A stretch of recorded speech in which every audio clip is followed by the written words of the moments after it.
Me desperté a las 2 de la madrugada con un ruido extraño que venía del patio trasero de mi hacienda. Me levanté confundido, con el corazón latiéndome fuerte en el pecho, y me arrastré hasta la ventana de mi recámara. Lo que vi me dejó completamente paralizado, como si me hubieran clavado al suelo. Mi hijo Javier y mi nuera Lucía estaban en el patio con una linterna en la mano, tirando algo dentro del viejo aljibe que está en la parte más alejada de la propiedad.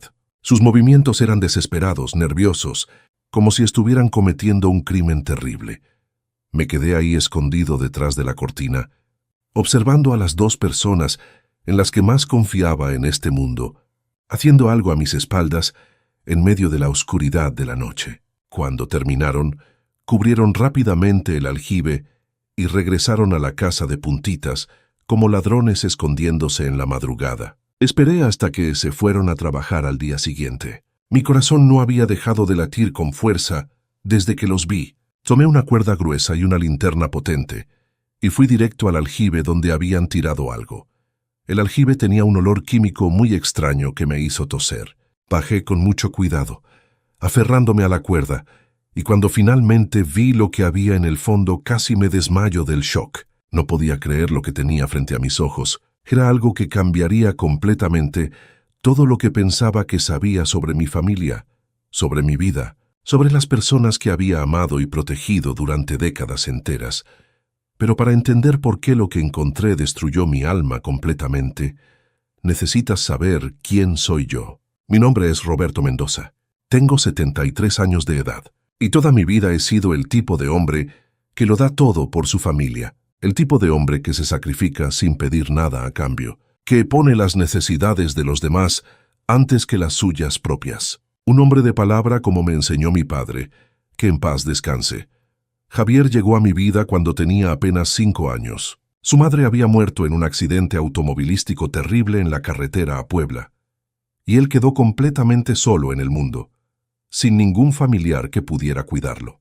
Mi corazón se rompió en 1000 pedazos cuando lo vi por primera vez en ese orfanato de las monjas. Era tan pequeño, tan perdido, tan necesitado de amor y cariño. Mi esposa Guadalupe y yo no pudimos tener hijos biológicos, así que decidimos adoptarlo de inmediato, sin pensarlo 2 veces. Desde ese momento, Javier se convirtió en el centro de mi universo entero. Le di todo el amor que había guardado en mi corazón, frustrado de padre. Lo crié como si fuera de mi propia sangre. Lo protegí de todo mal que pudiera tocarlo. Lo eduqué con los mejores valores que pude enseñarle: respeto, honestidad, trabajo duro, amor a la familia. Trabajé día y noche bajo el sol ardiente para darle la mejor vida posible. Cuando cumplió 20 años, incluso puse esta hacienda a su nombre para que se sintiera completamente parte de la familia Mendoza. Hace 5 años se casó con Lucía. Al principio, ella me agradaba mucho. Era una joven educada, trabajadora, que parecía amar genuinamente a mi hijo. Venía de una familia humilde de Querétaro, pero era ambiciosa y lista. Pero con el tiempo, comencé a notar cosas extrañas. Pequeños comentarios irrespetuosos sobre mi edad. Sugerencias de que tal vez era hora de que considerara mudarme a un asilo, sabiendo que en México eso es casi como abandonar a tus padres. Miradas cómplices con Javier cuando pensaban que no estaba mirando. Mi esposa Guadalupe murió hace 7 años, y desde entonces he vivido solo en esta casa que construimos juntos con nuestras propias manos. Una hermosa hacienda en las afueras de San Miguel de Allende, con 2 hectáreas de tierra y una casa colonial que vale una fortuna. Durante estos años de viudez, Javier y Lucía comenzaron a visitarme con más frecuencia. Al principio, pensé que era porque estaban preocupados por mí, porque querían cuidar a su padre viudo. Qué ingenuo fui al creer que sus intenciones eran puras. Ahora, con lo que encontré tirado en el aljibe, todo comenzaba a tener sentido de la manera más dolorosa posible. En las últimas semanas, había notado que Javier parecía nervioso, agitado, como si tuviera un secreto pesado. Lucía también actuaba de manera extraña, como si estuvieran planeando algo a mis espaldas. Los escuchaba susurrando en la cocina, y cuando yo entraba, inmediatamente cambiaban de tema y me sonreían con esas sonrisas falsas. Los vi revisando papeles que escondían rápidamente cuando me acercaba. Esa noche, cuando los vi tirando algo en el aljibe en medio de la madrugada, todas las piezas del rompecabezas comenzaron a encajar de la manera más aterradora posible. Pero lo que encontré tirado superó todos mis peores miedos y pesadillas. Cuando bajé a ese aljibe y vi lo que realmente había ahí, me di cuenta de que las dos personas en las que más confiaba en el mundo me habían traicionado de la manera más vil imaginable. Lo que vi en el fondo de ese aljibe era la prueba de que todo lo que creía sobre mi familia era una mentira terrible. Todo lo que había construido durante décadas se estaba derrumbando ante mis ojos, y era solo el comienzo de la pesadilla que estaba por venir. Lo que encontré tirado en el fondo de ese aljibe fueron latas vacías de químicos. Pero estos no eran químicos ordinarios de limpieza. Eran sustancias altamente tóxicas, venenos industriales que solo podían tener un propósito: contaminar el agua del aljibe que yo usaba todos los días para beber, cocinar y bañarme. Mis propias manos temblaban cuando reconocí las etiquetas en esas latas malditas: pesticidas prohibidos, limpiadores industriales concentrados y, lo más aterrador de todo, una lata de arsénico líquido. Sustancias que, mezcladas en el agua, podían causar un envenenamiento lento y progresivo, el tipo de envenenamiento que parece una muerte natural en un hombre de mi edad. Ahora entendía todo con perfecta claridad. Javier había violado mi privacidad, había descubierto de alguna manera mi situación financiera real y había decidido eliminarme lentamente de una manera que parecería una muerte natural. Él pensaba que si yo moría de causas naturales, no habría ninguna investigación policial y heredaría todo sin levantar sospechas. Pero cometió un error fatal, el error que destruiría todo su plan malvado. No sabía que yo tenía copias de todos los documentos importantes guardadas en un lugar completamente diferente, en casa de mi compadre Esteban. No sabía que durante los últimos meses, sintiendo que algo andaba mal, había comenzado a tomar precauciones. Y definitivamente no sabía sobre la cuenta bancaria secreta que tenía con más de 2 millones de pesos de la venta de unas propiedades que heredé. De mi hermana el año pasado, Javier siempre había sido inteligente y astuto desde niño, pero había subestimado completamente a su padre adoptivo. Pensaba que yo era un viejo tonto y confiado que tragaría cualquier mentira que me dijera. Estaba a punto de descubrir cuán equivocado estaba, cuán terriblemente equivocado. Al día siguiente, cuando vinieron a almorzar como cada domingo después de misa, los observé con ojos completamente diferentes. Ya no veía a mi amado hijo y su esposa, veía a dos depredadores que habían planeado mi destrucción mientras yo les servía con amor paternal. Había preparado pozole rojo, el platillo favorito de Javier desde que era niño. Javier se sentó a la mesa con esa sonrisa falsa que ahora reconocía perfectamente. Lucía ni siquiera se molestó en ocultar su desprecio. Se sirvió el pozole que había preparado con tanto afecto, como si fuera su derecho, como si yo fuera su sirviente gratuito. «Papá», comenzó Javier con voz melosa mientras comía, «Lucía y yo hemos estado hablando sobre tu situación aquí en la hacienda. Esta casa es demasiado grande para alguien de tu edad viviendo solo. Los costos de mantenimiento deben estar matándote financieramente». Lucía asintió con falsa preocupación, limpiándose la boca con la servilleta. «Sí, don Roberto. Además, vivir tan aislado no es bueno para usted.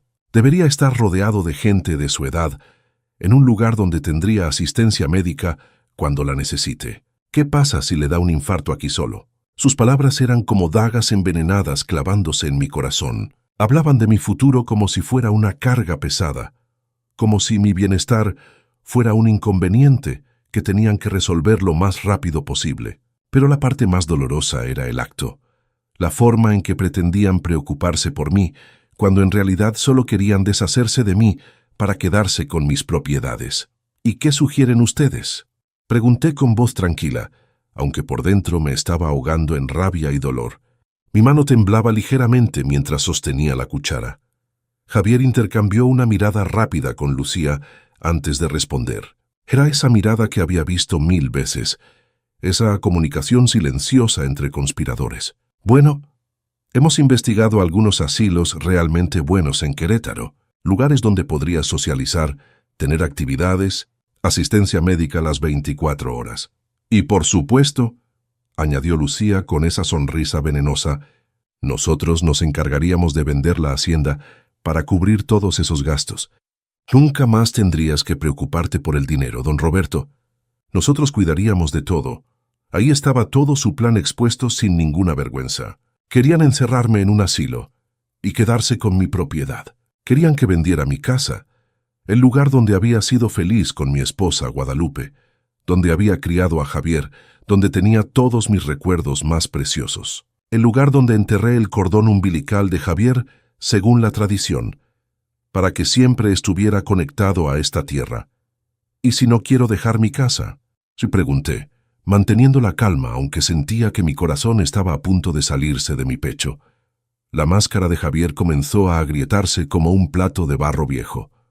Su sonrisa se volvió tensa, forzada, mostrando los dientes. Papá, no sea terco. Ya no es usted un hombre joven. Pueden pasar accidentes. ¿Qué pasa si se cae y nadie lo encuentra durante días? ¿Qué pasa si tiene un problema de salud y está completamente solo?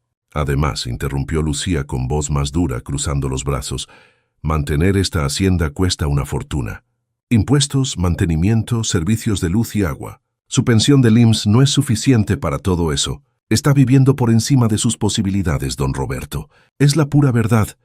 Era increíble cómo habían calculado cada argumento para hacerme sentir como una carga económica y emocional, como si hacer lo que ellos querían fuera la única opción lógica que existía. Me trataban como si fuera un niño tonto que no entiende la realidad. Necesito tiempo para pensar, dije finalmente, limpiándome la boca con la servilleta. Javier golpeó el puño contra la mesa con fuerza, haciendo saltar los platos y vasos, y por primera vez vi su verdadero rostro, el rostro de un hombre frustrado, porque su víctima no se estaba comportando como esperaba. ¿Tiempo para qué, papá? ¿Para seguir siendo terco? Ya no tiene 20 años. No puede tomar decisiones como si fuera a vivir para siempre. Javier tiene razón, añadió Lucía con voz cortante como cuchillo. A su edad, las decisiones grandes deberían tomar las personas más jóvenes, más preparadas, personas que realmente entienden cómo funcionan las finanzas y la planificación del futuro. Sus palabras me golpearon como bofetadas en la cara. Me trataban como una persona senil, incapaz de manejar su propia vida, como si mi edad fuera sinónimo de incapacidad mental, como si ser mayor automáticamente me despojara de mi derecho a decidir mi propio futuro. Pero lo que más dolía era que venía de Javier, el niño que había criado como mi propio hijo, a quien le había dado todo mi amor, todos mis esfuerzos, todos mis recursos, el niño por el que había sacrificado mi juventud, mi tiempo, mis propios sueños de viajar y conocer el mundo.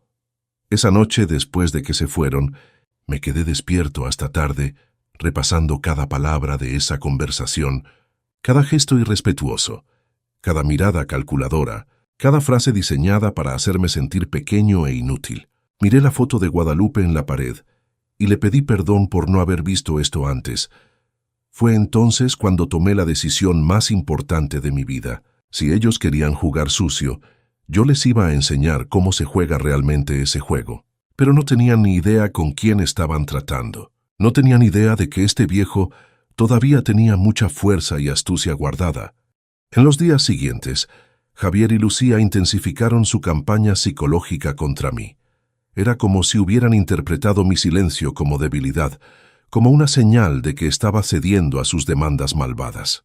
No tenían ni idea de que cada palabra venenosa que decían solo fortalecía mi determinación de destruirlos completamente. Cada insulto era como gasolina alimentando el fuego de mi venganza. El martes por la mañana, Lucía apareció sin avisar con folletos en la mano. Los arrojó sobre mi mesa de la cocina, como si fueran órdenes militares que yo tenía que obedecer sin hacer preguntas. Mire, don Roberto, ya hice toda la investigación por usted. Estos son los 3 mejores lugares que encontré. Hablaba de esas prisiones geriátricas, como si me estuviera ofreciendo unas vacaciones en un resort de lujo, como si encerrarme entre 4 paredes con otros ancianos abandonados por sus familias fuera el gran premio que había estado esperando toda mi vida. Son un poco caros, continuó con falsa preocupación, pasando las páginas de los folletos. Pero no se preocupe por eso. En cuanto vendamos la hacienda, Tendrá suficiente dinero para pagar por años completos por adelantado. De hecho, sobrará bastante para que Javier y yo le ayudemos con cualquier gasto extra que pueda tener. La audacia me dejó sin palabras por un momento. No solo querían robar mi casa, sino que tenían el descaro de hablar como si me estuvieran haciendo un favor enorme, como si quedarse con el dinero de la venta fuera una parte natural de cuidarme, como si yo fuera tan tonto que no viera su plan obvio. ¿Y dónde van a vivir ustedes mientras tanto?, pregunté con voz neutral, tomando un sorbo de mi café.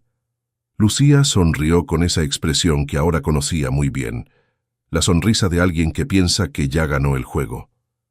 Bueno, obviamente nos quedaremos aquí hasta que se venda la propiedad. Alguien tiene que cuidar la casa, mantenerla presentable para los posibles compradores. Javier va a tomarse tiempo libre del trabajo para dedicarse completamente a la venta.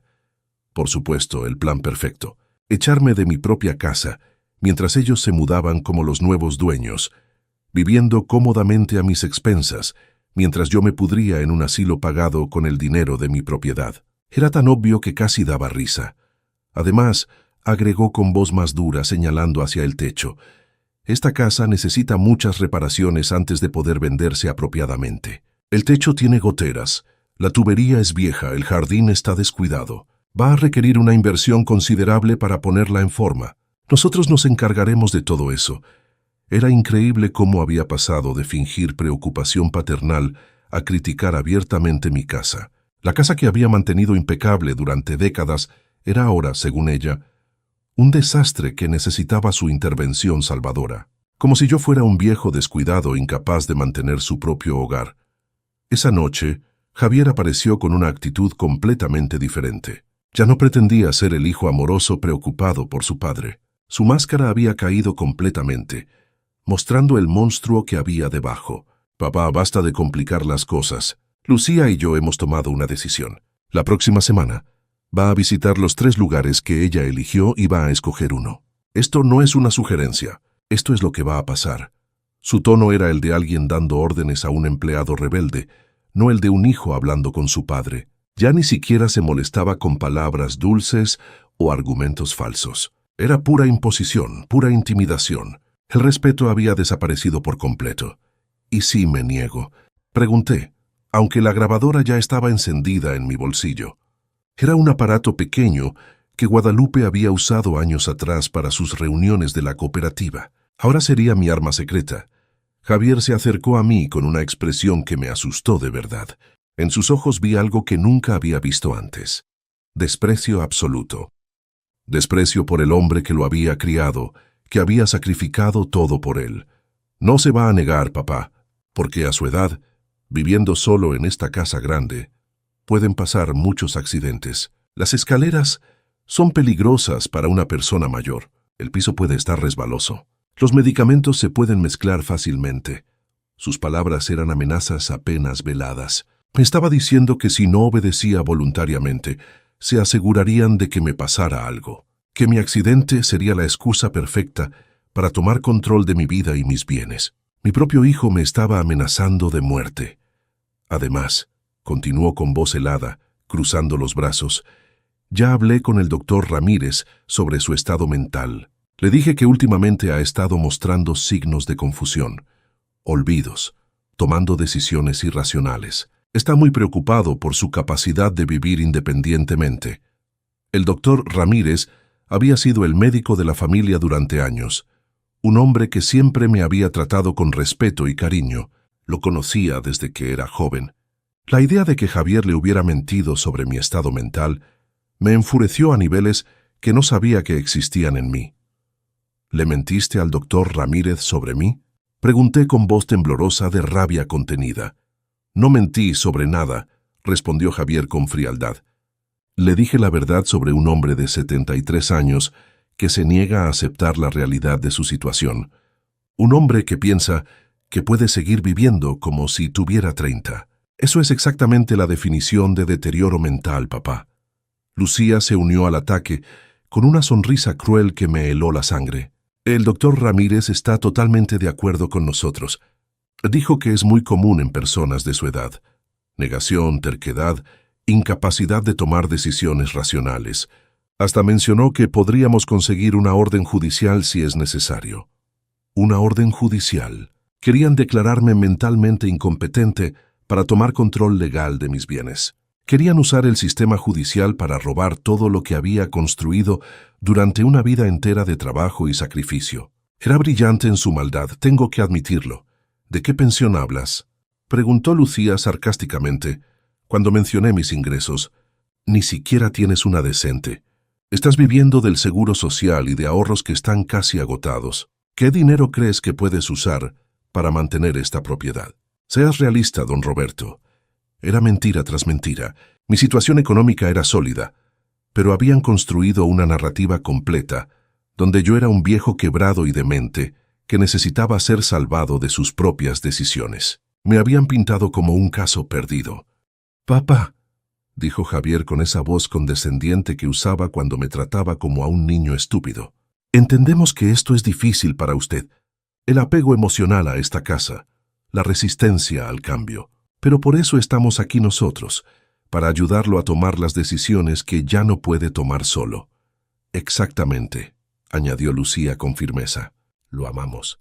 Por eso estamos dispuestos a sacrificar nuestro tiempo y energía para arreglar este problema». Otros hijos simplemente habrían llamado a servicios sociales y se habrían lavado las manos del asunto. «Pero nosotros lo queremos, don Roberto». Presentaban su plan de robo como un acto de amor filial, como si echarme de la casa y robar mi herencia fuera el mayor sacrificio que podían hacer por mí. Como si debiera estarles agradecido de que estuvieran destruyendo mi vida con tanta consideración y cuidado. Esa noche, después de que se fueron, me senté en la sala donde había pasado los mejores momentos de mi vida con Guadalupe, donde había visto crecer a Javier, donde había celebrado cada uno de sus éxitos, donde había llorado por cada una de sus tristezas como si fueran mías propias. Miré las fotos en la pared. Javier en su primera comunión, Javier en su graduación, Javier en su boda. Ahora, ese mismo niño, convertido en un hombre de 37 años, quería borrar todos esos recuerdos.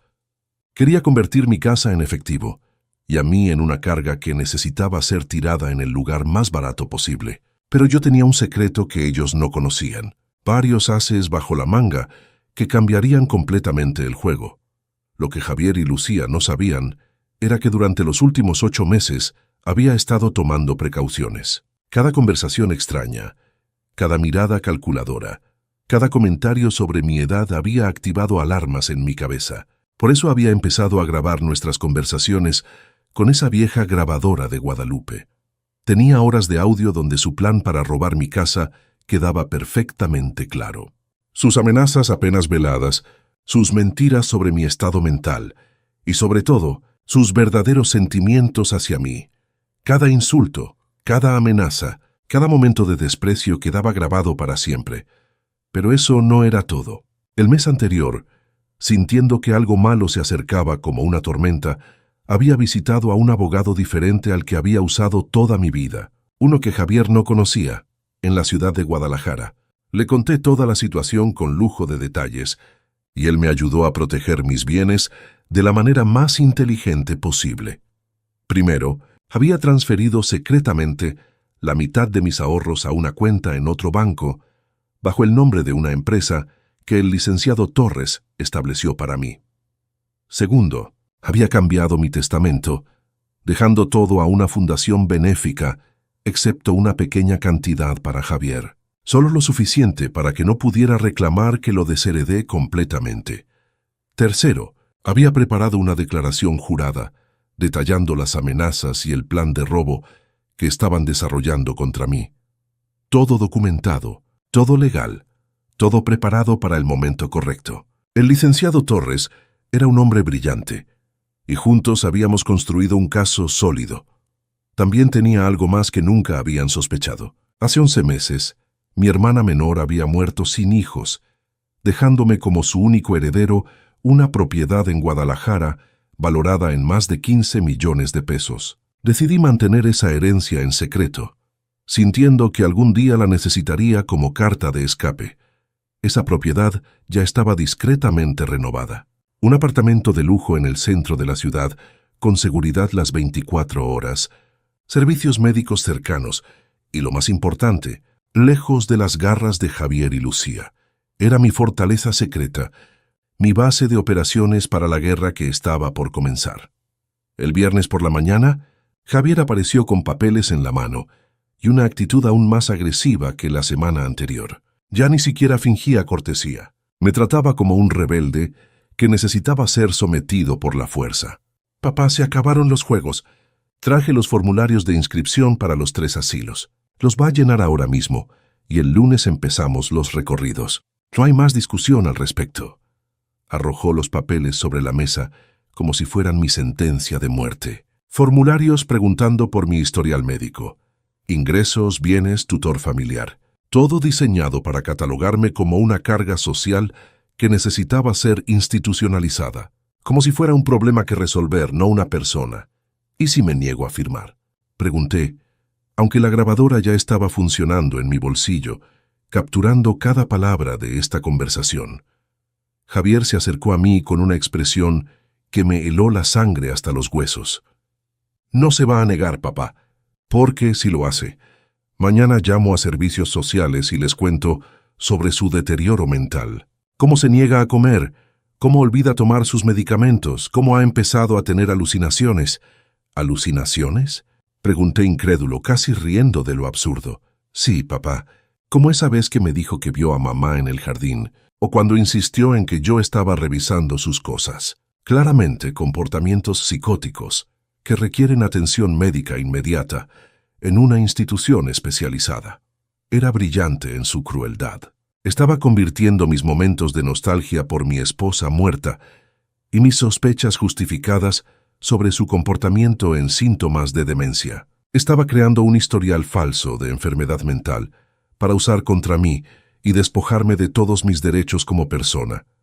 Lucía entró a la cocina justo en ese momento, como si hubieran coordinado su actuación como en una telenovela. «Don Roberto, ya hablé con la directora del asilo San José. Es el más bonito de los 3. Tiene jardines hermosos, actividades recreativas, hasta un salón de belleza. Podría mudarse la próxima semana si quisiera. Todo está listo. La próxima semana», se exclamé sintiendo cómo la presión aumentaba. «Sí», respondió Javier con impaciencia, tamborileando los dedos sobre la mesa. «Ya hemos desperdiciado demasiado tiempo con sus caprichos. Lucía y yo tenemos planes, tenemos vidas que vivir. No podemos seguir desperdiciando nuestros fines de semana viniendo aquí a convencerlo de lo obvio. Ya basta». Ahí estaba la verdad cruda y desnuda. Yo era un inconveniente interrumpiendo sus planes de vida. Un viejo molesto que se interponía entre ellos y su comodidad. Ya ni siquiera fingían preocuparse por mi bienestar. Era puro egoísmo, pura ambición sin disfraz. Además, añadió Lucía con franqueza brutal mirándome con desprecio, en el asilo San José estará con gente de su edad, gente que entiende lo que es ser viejo, lo que es ya no servir para nada más que estorbar a los demás. Sus palabras fueron como bofetadas en mi cara arrugada. Me estaba diciendo directamente que yo era inútil, que mi única función en la vida era desaparecer tranquilamente para no molestar a las personas jóvenes y productivas, como si mi vida ya no tuviera valor alguno. ¿Eso es lo que valgo para ustedes?, se pregunté con voz ahogada, sintiendo lágrimas de rabia en mis ojos. Un viejo que no sirve para nada más que estorbar. Javier suspiró con exasperación, como si fuera agotador tener que explicarle la realidad a una persona estúpida. «Papá, no se trata de lo que vale. Se trata de ser realista. Tiene 73 años. Su cuerpo ya no es el mismo. Su mente ya no es la misma. Es natural que necesite ayuda especializada. Lo anormal sería pretender que puede seguir viviendo como si tuviera 40 años. Y nosotros tenemos nuestras propias vidas», agregó Lucía sin un rastro de compasión en su voz. «Javier trabaja 60 horas a la semana.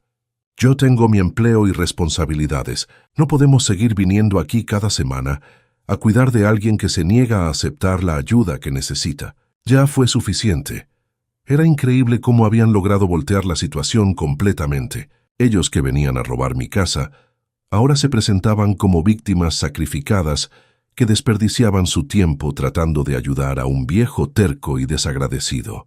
La manipulación era perfecta. casi admirable en su maldad. Esa noche, después de que se fueron dando un portazo, miré la foto de Guadalupe y le prometí que haría justicia, que no dejaría que estos monstruos ganaran, que lucharía con cada gramo de fuerza que me quedaba en este cuerpo viejo, pero todavía fuerte. Y empecé a planear mi contraataque, con la precisión de un general preparando una batalla decisiva. ¿Y qué pasa si les demuestro que no tengo problemas financieros? Pregunté observando sus reacciones cuidadosamente. ¿Qué pasa si les muestro que puedo mantener perfectamente esta propiedad sin ningún problema? Javier se rió sarcásticamente, como si acabara de escuchar el chiste más absurdo del mundo. ¿Con qué dinero, papá? Su cuenta bancaria tiene menos de 100,000 pesos. Los impuestos prediales de este lugar son 40,000 pesos al año. El mantenimiento básico cuesta al menos 20,000 anuales. Los servicios otros 12,000. Su pensión es de 8,000 pesos al mes. ¿Dónde está la matemática que le permite mantener esto? Era claro que había husmeado en mis finanzas personales, probablemente accediendo a mi información bancaria ilegalmente, tal vez sobornando a alguien en el banco, pero no sabía nada sobre mi cuenta secreta, ni sobre la herencia de mi hermana, ni sobre las inversiones que había hecho con el licenciado Torres. Su arrogancia sería su perdición. Papá, dijo con esa voz condescendiente que ahora odiaba con toda mi alma, entendemos que es difícil aceptar que ya no puede cuidarse solo, pero por eso estamos aquí nosotros, para tomar las decisiones difíciles que usted ya no puede tomar. Es por su propio bien, créame. Esa fue la gota que derramó el vaso. Ver a mi hijo adoptivo, a quien había criado con tanto amor y sacrificio, tratarme como un inválido mental, me dio la fuerza que necesitaba para ejecutar mi plan de venganza. Está bien, dije finalmente, dejando caer los hombros como si me hubiera rendido. Tienen razón. Tal vez es hora de que me retire para siempre. Javier y Lucía intercambiaron sonrisas triunfantes, como niños que acaban de ganar un juego. Pensaban que finalmente había cedido, que habían roto mi resistencia después de tanto presionar. No tenían ni idea de que acababa de declararles la guerra total, una guerra que perdían antes de empezar. Dije que me voy a retirar. Es definitivo, repetí con voz firme, viendo cómo sus caras se iluminaban con satisfacción maliciosa. Pensaban que habían ganado la batalla. No sabían que acababa de activar la fase más devastadora de mi contraataque. Esta era la calma antes de la tormenta que los destruiría. Esa misma tarde, después de que se fueron celebrando su supuesta victoria con abrazos y risas, llamé a mi abogado desde mi celular. Licenciado Torres, es hora de ejecutar el plan. Quiero que todo lo que preparamos se active mañana mismo, sin demora. Al día siguiente, temprano por la mañana, una empresa de mudanzas llegó a mi casa en un camión grande. Eran discretos, profesionales, y en pocas horas empacaron todas mis pertenencias más preciosas. Mis objetos de valor, documentos importantes, recuerdos familiares, las joyas de Guadalupe, todo lo que realmente importaba para mí. Lo enviaron todo directamente a mi nuevo apartamento en Guadalajara, donde nadie podría encontrarlos. Luego manejé al banco donde tenía mi cuenta secreta. Retiré 400,000 pesos en efectivo, la cantidad que necesitaría para los próximos meses mientras llevaba a cabo mi venganza. Javier y Lucía pensaban que yo era un viejo sin recursos. Estaban a punto de descubrir cuán equivocados estaban en su estimación. Mi nuevo apartamento en Guadalajara era espectacular, mucho mejor de lo que jamás imaginé.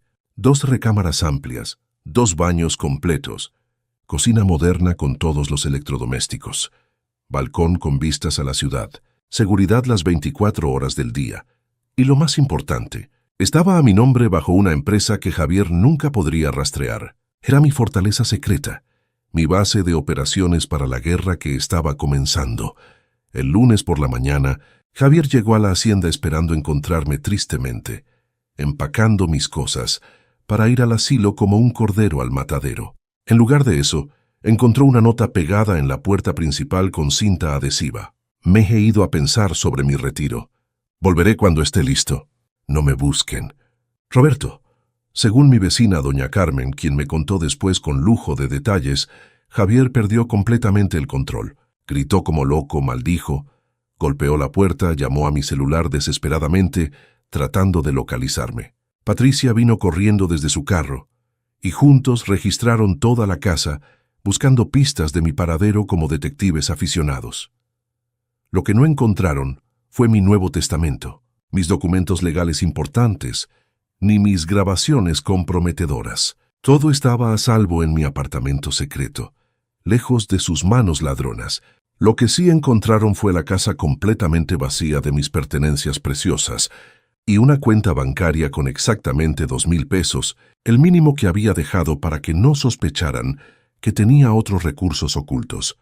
Durante 3 días completos, Javier llamó a mi celular obsesivamente sin parar, al principio con esa voz dulce y preocupada que usaba cuando intentaba manipularme. «Papá, estamos realmente preocupados. ¿Dónde está?» «¿Está bien? Regrese a casa. Podemos hablar de todo esto con calma, sin presiones».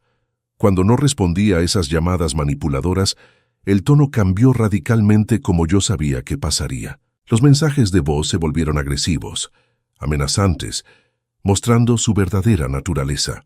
«Papá, esto es ridículo.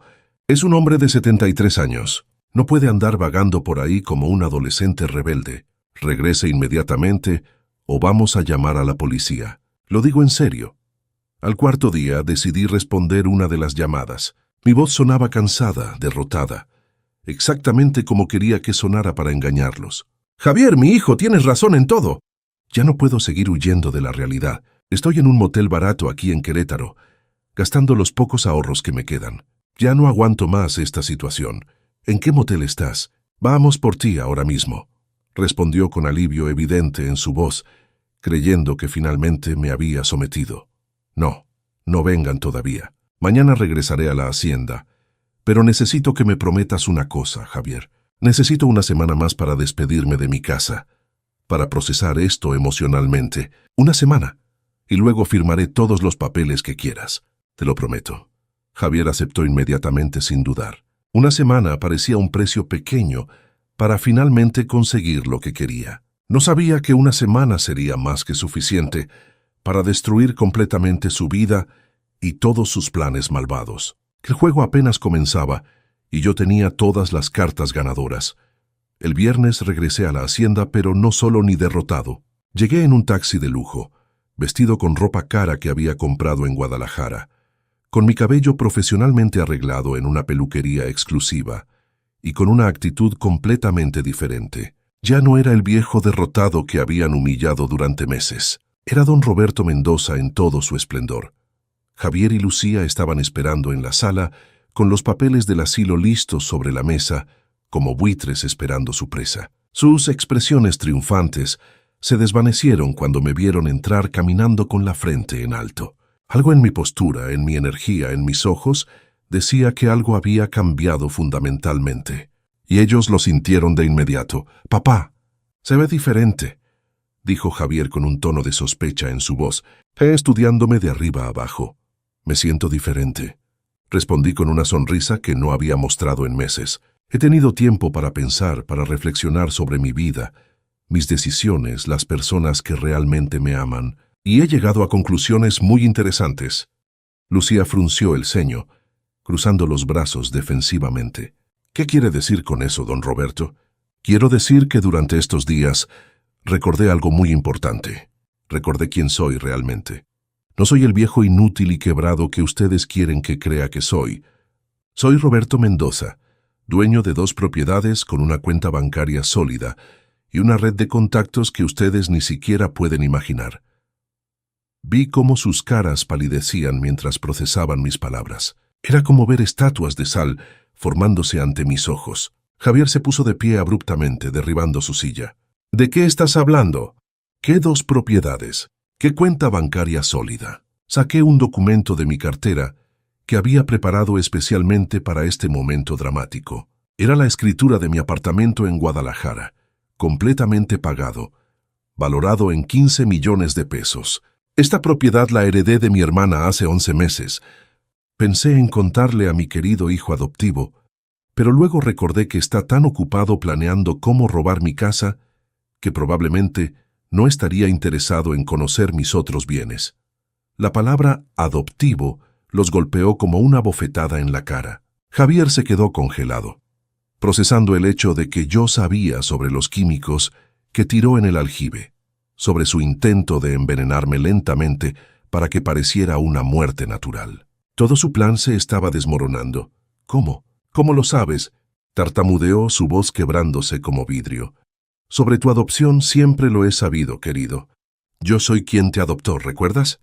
Lo que no sabía era que habías encontrado una manera de eliminarme lentamente y decidiste tirar veneno en mi aljibe para que pareciera una muerte natural de un anciano. Eso sí me sorprendió. Lucía se puso de pie como si hubiera visto un fantasma caminando entre los vivos. Eso es imposible. Esos productos están en el fondo del aljibe. Nadie puede verlos allá abajo. No, ya no están más, dije con calma absoluta, disfrutando cada segundo de su terror. Bajé al aljibe la misma noche que los vi tirándolos. Y no solo eso.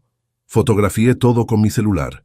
Escaneé las etiquetas, se lo envié a mi abogado y guardé las evidencias en una caja fuerte, junto con las grabaciones de todas nuestras conversaciones de las últimas semanas. Cada amenaza, cada insulto, cada palabra está documentada. El silencio que siguió fue ensordecedor, como si el tiempo se hubiera detenido. Javier y Lucía se miraron entre sí con pánico absoluto en sus ojos. Finalmente, entendiendo que su víctima había resultado ser mucho más inteligente y mucho más preparada de lo que jamás habían imaginado. El cazador se había convertido en la presa. «Grabaciones», murmuró Javier con voz ahogada, como si no pudiera respirar. «¿Qué grabaciones?» «Grabaciones donde me amenazas con causarme accidentes si no obedezco», expliqué con voz tranquila pero firme. «Grabaciones donde planean robar mi casa. Grabaciones donde me insultan, me humillan y me tratan como basura. Grabaciones donde Lucía dice que no sirvo para nada más que estorbar. Todo está documentado legalmente». Vi cómo la realidad de su situación comenzaba a penetrar en sus cerebros lentamente. Habían subestimado completamente a su víctima. Y ahora todas sus palabras venenosas, todas sus amenazas, todos sus planes criminales estaban legalmente documentados en audio digital que podía ser usado en cualquier corte del país. «Papá, podemos explicar todo». «No era nuestra intención», comenzó Javier desesperadamente, sus manos temblando visiblemente. ¿No era su intención envenenarme? ¿Amenazarme? ¿Mentirle al doctor Ramírez sobre mi salud mental? ¿Planear declararme incompetente? ¿Tomar control de mis bienes?», le pregunté con voz de acero. Cada pregunta era una puñalada directa al corazón de su plan criminal. Sabía exactamente todo lo que habían hecho, todo lo que habían planeado, y tenía las pruebas para demostrarlo. Lucía intentó un último movimiento desesperado, acercándose con lágrimas falsas. «Don Roberto, usted no entiende. Solo queríamos ayudarlo. Todo lo que hicimos fue por su propio bien, por su seguridad». Me reí, una risa genuina, liberadora, poderosa, que no había salido de mi garganta en meses. «Por mi propio bien. Tratar de envenenarme es por mi propio bien. Encerrarme en un asilo contra mi voluntad es por mi propio bien. Mentir sobre mi salud mental es por mi propio bien. ¿De verdad esperan que me trague esa historia ridícula?» Javier intentó acercarse a mí con las manos extendidas, pero algo en mi expresión lo hizo detenerse en seco. «Ya no soy el mismo hombre que pensaste que podías manipular», dije con voz de acero que resonó en toda la habitación. «Ahora soy tu pesadilla viviente. Tu peor error. ¿Tu pesadilla?», tartamudeó Javier, intentando sonar valiente pero fallando miserablemente. «Papá, estás exagerando todo esto. Sentémonos y hablemos como adultos civilizados. Como familia». «¿Adultos civilizados?», repetí irónicamente, cruzando los brazos. «¿Como cuando me amenazaste con accidentes en las escaleras? ¿O como cuando tu esposa dijo que no sirvo para nada más que estorbar a los demás?» Saqué mi teléfono celular y presioné reproducir en una de las grabaciones que tenía preparadas. La voz de Javier llenó la habitación como un fantasma acusador. «A tu edad, viviendo solo en esta casa grande, pueden pasar muchos accidentes. Las escaleras son peligrosas para una persona mayor». Vi a Javier colapsar en el sofá al escuchar sus propias palabras amenazantes reproducidas con perfecta claridad digital. Lucía se puso pálida como el papel, toda la sangre drenándose de su cara. Era hermoso ver cómo la realidad los golpeaba como un martillo. ¿Sigo? Pregunté con una sonrisa que los hizo temblar de miedo. Presioné reproducir nuevamente. Esta vez era la voz de Lucía, clara como el cristal. Estará con gente de su edad, gente que entiende lo que es ser viejo, lo que es ya no servir para nada más que estorbar. Esto es ilegal, tartamudeó Lucía desesperadamente. No puedes grabar conversaciones privadas sin nuestro consentimiento. Es contra la ley. ¿Ilegal? Me reí abiertamente. Querida, estoy en mi propia casa. Puedo grabar lo que yo quiera. Pero ¿sabes que sí es ilegal? Amenazar a una persona mayor, planear robar la propiedad de alguien, intentar envenenar a alguien, mentirle a un médico para declarar falsamente a alguien mentalmente incompetente. Eso sí es muy ilegal. Javier se puso de pie abruptamente, toda su compostura destruida. Su máscara de hijo amoroso había desaparecido completamente, dejando solo al monstruo debajo. ¿Qué quieres? ¿Dinero? ¿Es eso? Dinos cuánto quieres para olvidar todo esto y seguir adelante. ¿Dinero? Exclamé incrédulo, casi riéndome de lo absurdo. ¿Crees que después de todo lo que han hecho, después de todas las humillaciones, después de planear envenenarme, crees que esto se resuelve con dinero? ¿Esa es tu solución? Lucía intentó otro enfoque manipulador, juntando las manos como si rezara. Don Roberto, somos familia. Las familias perdonan, superan los problemas juntos. No podemos destruirnos mutuamente por un malentendido. Piense en todo lo que hemos compartido. ¿Un malentendido? Repetí con voz helada que hizo bajar la temperatura de la habitación. Planear envenenarme es un malentendido. Amenazarme con accidentes físicos es un malentendido. ¡Qué conveniente para ustedes! Saqué otro documento de mi cartera cuidadosamente. Era una copia del reporte que mi abogado había preparado detallando todos los elementos legales del abuso de ancianos que Javier y Lucía habían cometido. Este documento ya está en manos del fiscal del Estado. Abuso psicológico de ancianos, amenazas de violencia, conspiración para cometer fraude, apropiación ilegal intentada de bienes, intento de envenenamiento. ¿Saben cuántos años de prisión conllevan estos crímenes en México? Javier colapsó completamente como un edificio derrumbándose. Papá, por favor. Soy tu hijo. Me criaste. Me amaste durante 30 años. No puedes hacer esto. No puedes destruirme así. ¿Tu hijo? Ahí pregunté con voz ahogada pero firme, sintiendo lágrimas de rabia en mis ojos. Mi hijo nunca me habría amenazado. Mi hijo nunca habría planeado envenenarme. Mi hijo nunca me habría tratado como basura. Tú no eres mi hijo. Eres un extraño que vivió en mi casa durante 30 años, fingiendo amarme mientras esperabas mi muerte. Las palabras salieron de la parte más profunda de mi dolor, cada sílaba cargada con años de amor no correspondido, sacrificios no apreciados, humillaciones silenciosas que había guardado en mi corazón roto. Lucía intentó acercarse a abrazarme con lágrimas falsas, corriendo por sus mejillas, pero inmediatamente di un paso atrás, como si me hubiera acercado una serpiente venenosa.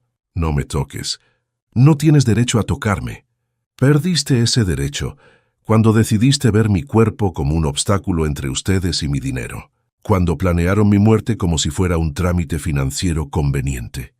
Javier recogió los papeles rotos del asilo del suelo y los miró desesperadamente, como si fueran su última conexión con el plan que se había derrumbado como castillo de arena. Sus manos temblaban mientras trataba de juntar los pedazos. ¿Saben qué es lo más irónico de todo esto? Pregunté, observándolos recoger sus pertenencias como ladrones atrapados. Si simplemente me hubieran amado genuinamente, si me hubieran tratado con respeto y cariño verdadero, yo les habría dejado todo voluntariamente cuando muriera. Habría puesto todo a nombre de Javier con gusto. Pero su codicia los cegó hasta el punto de destruir la única cosa que podría haberles dado lo que tanto deseaban. La verdad de esas palabras los golpeó como un mazo de carpintero. Se dieron cuenta de que su propia avaricia había destruido la posibilidad de conseguir legítimamente lo que deseaban. La ironía era perfecta y dolorosa. Si hubieran sido pacientes, si hubieran sido genuinos, todo habría sido suyo eventualmente. Ahora, dije mirando mi reloj de pulsera que me había regalado Guadalupe, tienen 3 minutos y medio para salir de mi propiedad antes de que llame a la policía y los haga arrestar por allanamiento de morada. Y esta vez no estoy bromeando. Los observé salir de mi casa como los criminales que eran, arrastrando sus pertenencias y su dignidad destruida por el piso de baldosas. Cuando Javier se dio vuelta para mirarme una última vez desde la puerta con ojos suplicantes, lo que vio en mis ojos le hizo entender que el hombre que lo había criado, amado y protegido durante 30 años, había muerto para él para siempre. Adiós. Javier, dije con voz final y definitiva, que tengas la vida que mereces, que la Virgen de Guadalupe te perdone porque yo no puedo.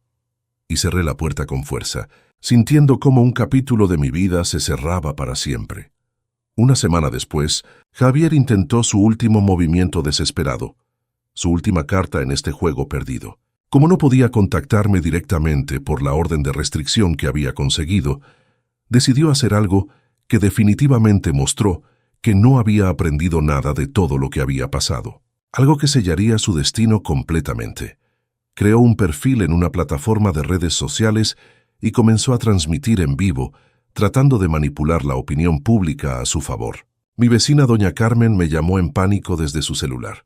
«Don Roberto, tiene que ver esto urgentemente. Javier está en vivo en el Internet diciendo cosas horribles sobre usted. Está mintiendo descaradamente».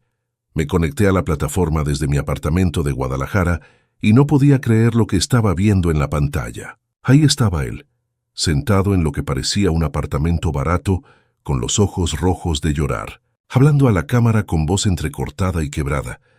«Mi padre adoptivo se ha vuelto loco», decía con lágrimas falsas corriendo por su rostro. «El hombre que me crió, que me amó durante 30 años, ahora me está acusando de cosas terribles que nunca hice. Su edad está afectando su mente, y ya no reconoce la realidad. Ya no sabe distinguir entre la verdad y sus fantasías». Los comentarios en vivo comenzaron a llenarse con mensajes de apoyo de gente que no conocía la verdad. «Pobre muchacho. Los viejitos a veces se ponen paranoicos. Esto debe ser tan doloroso de ver a tu papá así. La demencia senil es terrible». Hermano, Javier continuó su actuación perfecta, limpiándose las lágrimas con el dorso de la mano. Lucía y yo solo queríamos ayudarlo. Vimos que ya no podía cuidarse solo en esa casa grande, que estaba gastando dinero que no tenía para mantener una propiedad que físicamente ya estaba más allá de sus capacidades. Solo queríamos que estuviera seguro, cuidado por especialistas profesionales. Pero cuando le sugerimos algunas opciones de lugares donde estaría mejor atendido, él interpretó todo como si fuéramos criminales malvados. Ahora dice que lo amenazamos, que queremos robarle, que estamos planeando hacerle daño. Es desgarrador ver cómo su mente está fabricando estas fantasías paranoicas. Es mi papá y lo amo, pero está muy enfermo. Los comentarios se multiplicaron exponencialmente. «Tu papá está enfermo, hijo. La demencia senil es espantosa. Deberías buscar ayuda médica para él. Qué tristeza ver a un padre así. Eres un buen hijo por aguantar esto». Javier siguió alimentando la narrativa manipuladora como un actor consumado. Lo peor es que ahora tiene abogados aprovechándose de su confusión mental. Personas sin escrúpulos llenándole la cabeza con ideas sobre demandas y acciones legales. Están explotando a un anciano vulnerable para sacarle dinero. Es criminal lo que le están haciendo a mi pobre padre. Era una actuación magistral, tengo que admitirlo. Cada palabra perfectamente calculada para pintarse como la víctima inocente de un padre senil y abogados corruptos. Cada lágrima perfectamente cronometrada para generar simpatía del público. Si yo no conociera la verdad, casi le hubiera creído. Si alguien conoce a mi padre, Roberto Mendoza, por favor díganle que lo amo, que siempre lo amaré, sin importar lo que su enfermedad le haga creer sobre mí, que estoy aquí esperando el día en que recupere su lucidez y pueda ser el padre cariñoso que siempre ha sido. La familia es para siempre. Los comentarios fueron abrumadoramente simpáticos hacia él. «Eres un hijo maravilloso. Tu papá tiene suerte de tenerte. No te rindas. El amor siempre gana al final. Dios te bendiga por ser tan paciente». Fue entonces cuando decidí que era hora de unirme al juego y mostrar mi versión de la historia. Creé mi propio perfil en la misma plataforma y comencé mi propia transmisión en vivo desde mi apartamento. En menos de 5 minutos, varios de los seguidores de Javier habían encontrado mi transmisión y los comentarios comenzaron a llover. «Hola», dije con voz tranquila, clara y completamente cuerda. «Mi nombre es Roberto Mendoza. Soy el padre senil del que Javier está hablando en su transmisión, y tengo algunas cosas que mostrarles, algunas verdades que necesitan conocer antes de juzgar». Los comentarios explotaron inmediatamente. «Ese es él, el papá loco. Pobre señor, no sabe lo que dice. Alguien ayude a este anciano. Esto es triste de ver. Primero», continué con voz firme que no mostraba ningún signo de demencia, «quiero que sepan que estoy perfectamente en mis cabales mentales. Tengo aquí un certificado médico del doctor Ramírez, fechado la semana pasada, confirmando que soy mental y físicamente capaz de manejar todos mis asuntos sin ningún problema». Sostuve el documento oficial frente a la cámara para que pudieran ver el sello oficial del médico y su firma. Era un documento legal que destrozaba toda la narrativa de Javier sobre mi supuesta demencia senil. Segundo, continué mientras veía cómo los comentarios comenzaban a cambiar de tono. Quiero reproducirles algunas grabaciones de conversaciones que tuve con mi querido hijo adoptivo para que puedan juzgar por ustedes mismos quién está diciendo la verdad y quién está mintiendo descaradamente. Presioné reproducir en la primera grabación que tenía preparada. La voz de Javier llenó la transmisión como un trueno acusador. «A tu edad, viviendo solo en esta casa grande, pueden pasar muchos accidentes. Las escaleras son peligrosas para una persona mayor». Los comentarios cambiaron inmediatamente de dirección como veletas en el viento. «¿Qué fue eso?» «Que eso sonó como una amenaza directa. Espera, ¿está amenazando a su papá?» «Eso fue una amenaza clara de muerte. Esa fue una amenaza directa contra mi vida», expliqué con calma absoluta. «Ahora escuchen esta otra grabación que tengo guardada». Reproduje la grabación donde Javier decía: «Cuando el viejo se muera, seremos ricos. Esta propiedad vale una fortuna. Podremos vender todo y vivir bien por años». El silencio en los comentarios fue ensordecedor por unos segundos. Luego mensajes completamente diferentes comenzaron a aparecer como avalancha. «Dios mío, qué hijo tan horrible. Estaba planeando robar a su papá. Pobre señor, qué pesadilla. Ese tipo es un monstruo. No un hijo». Tengo horas de grabaciones como estas. Continué mientras veía cómo la opinión pública se volcaba completamente a mi favor. Conversaciones donde planean declararme mentalmente incompetente, donde discuten vender mi propiedad sin mi consentimiento, donde se refieren a mí como el viejo y planean mi muerte como un evento financiero conveniente para ellos. Los comentarios se convirtieron en una avalancha de indignación contra Javier. ¡Qué monstruo de persona! Pobre señor, qué pesadilla viviente. Llamen a la policía ya.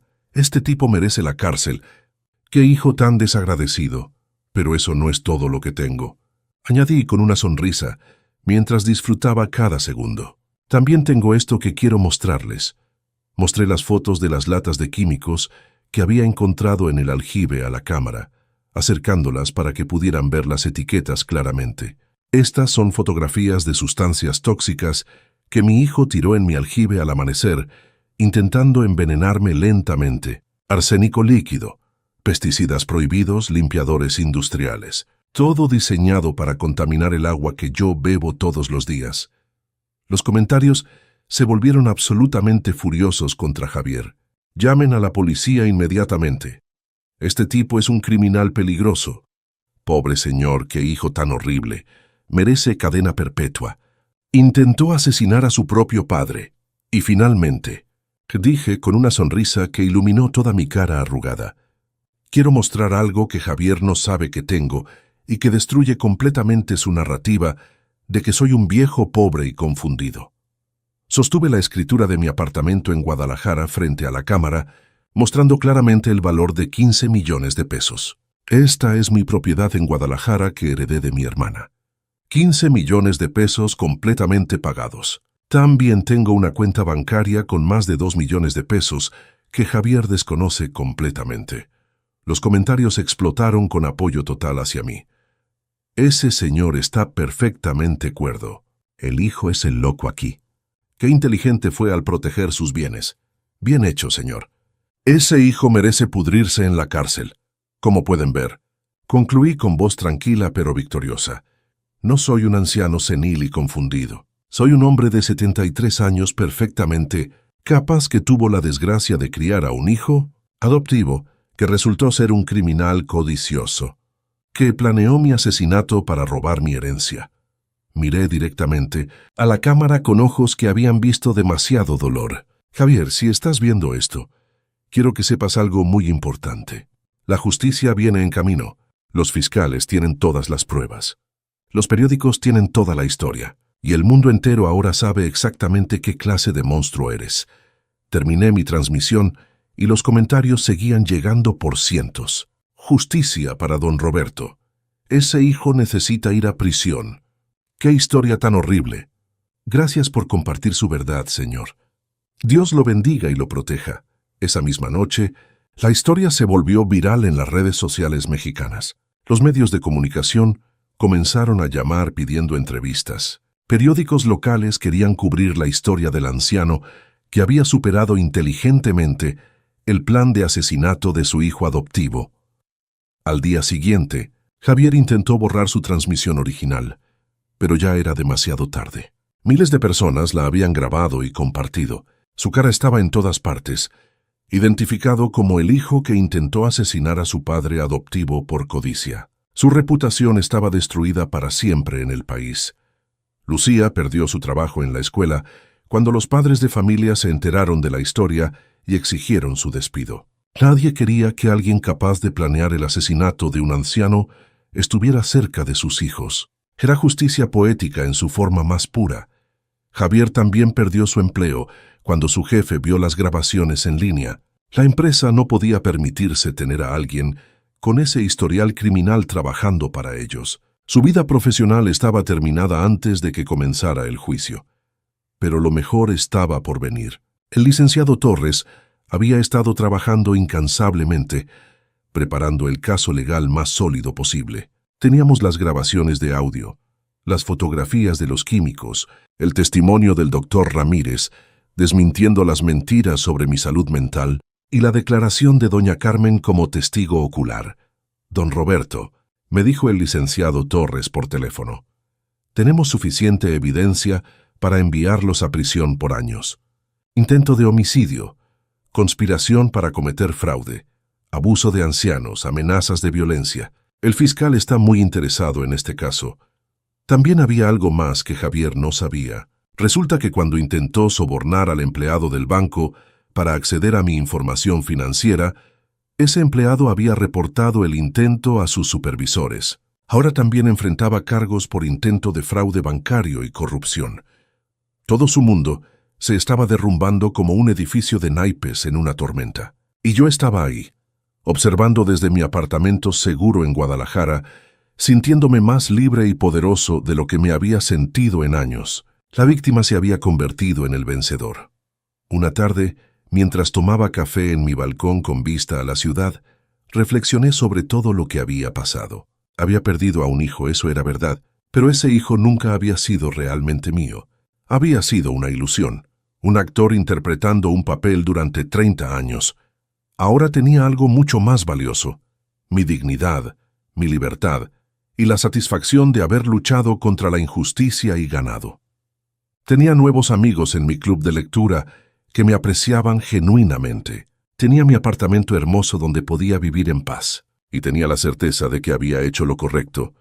Si algo me habían enseñado estos últimos meses, era que nunca es demasiado tarde para defenderte, sin importar tu edad, que la sabiduría y la astucia pueden vencer a la juventud y la codicia, y que la verdad eventualmente siempre sale a la luz y hace justicia.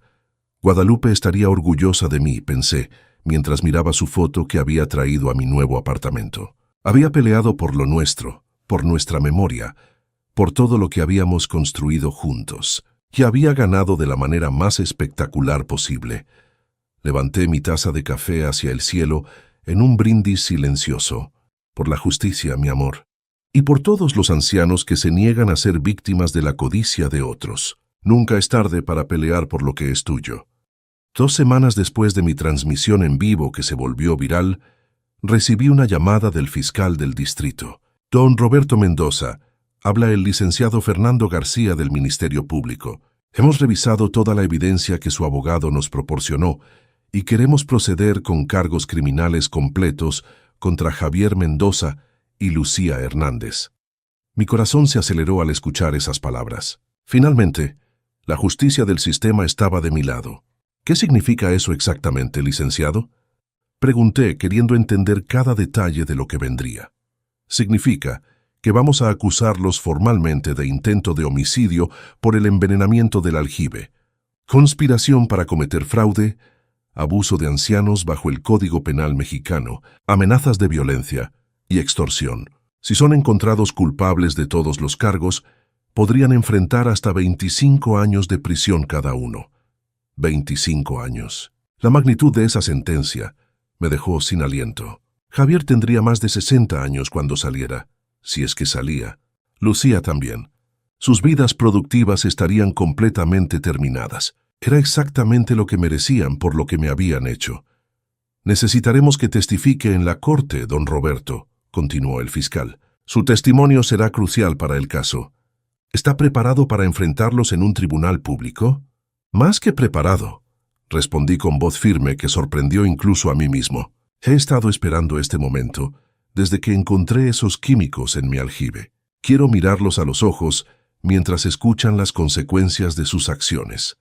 El juicio fue programado para 3 meses después, dándole tiempo a ambas partes para preparar sus argumentos. Durante ese tiempo, Javier y Lucía contrataron al mejor abogado defensor que pudieron pagar con los ahorros que les quedaban. Un hombre llamado Rodrigo Salinas, conocido por defender casos imposibles y convertirlos en victorias mediante tácticas legales agresivas.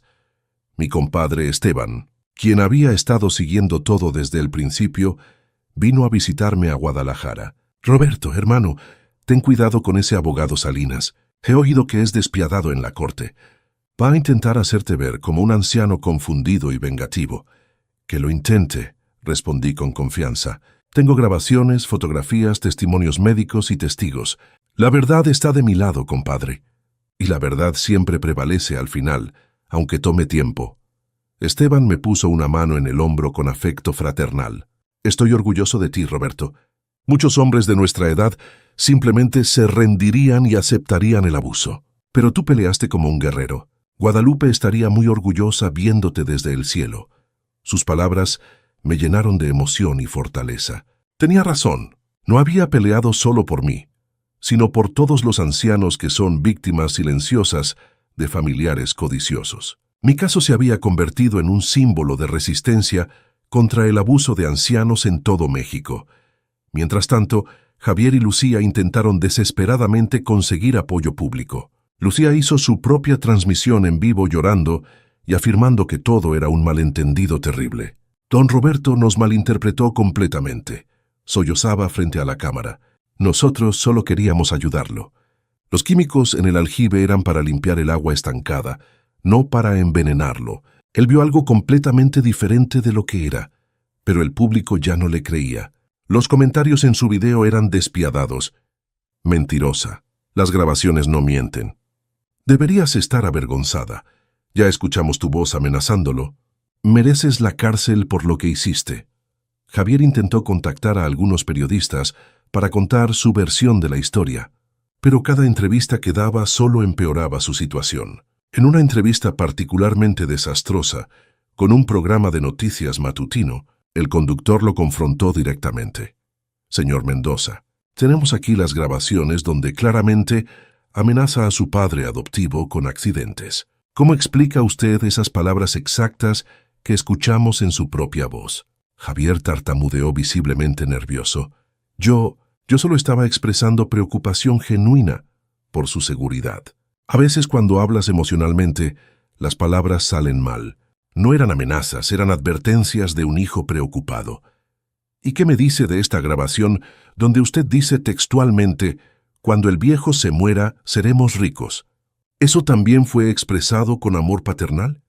Javier no tuvo respuesta coherente. Sudaba copiosamente bajo las luces del estudio, mientras millones de mexicanos lo veían desmoronarse en televisión nacional. Fue hermoso de ver desde mi apartamento, con una taza de chocolate caliente en la mano.